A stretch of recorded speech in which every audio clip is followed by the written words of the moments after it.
En su manera más simple, los batidos de proteína proporcionan suficiente nutrición por sí solos. Licúa un poco de leche baja en grasa o leche de soya y fruta al batido nutritivo Fórmula 1 de Herbalife y obtiene un alimento saludable y rápido. Si lo puede variar de vez en cuando, usted estaría aumentando la nutrición y el sabor. A continuación, encontrará algunos realazones que le gustaría probar con su batido. Las frutas son la opción más obvia para mezclar. La fruta fresca funciona de maravilla y la congelada es conveniente y hace que su batido sea más espeso, pero también se encuentran algunos vegetales que van muy bien con los batidos, como la espinaca, la calabaza, el calbatín o la zanahoria.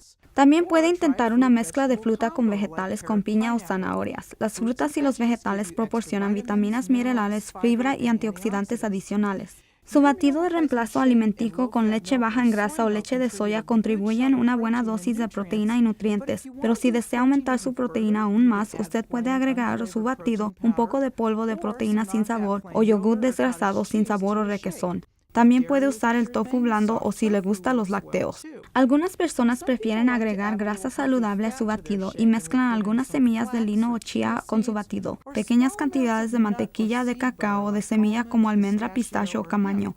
El aguacate es otra grasa saludable que también puede usar. Las especias y las hierbas también son plantas alimentícias porque aparte de proporcionar sabor, también pueden ofrecer algo nutritivo saludable. Las especias dulces como la canela y los clavos son una opción natural y también puede usar ingredientes frescos de su batido, como el jengibre rallado o la hierbabuena fresca. La fibra y la proteína hacen que los batidos sean más sustanciosos, pero sorprendentemente también lo es el hielo. El hielo no agrega calorías, pero aumenta el volumen de su batido, así que usted consigue un batido más espeso sin calorías adicionales. Y si agrega lo suficiente, su batido podría ser tan espeso que tendría que comerlo con una cuchara, lo que ayudaría a que se tome su tiempo y podría hasta ser sustancioso.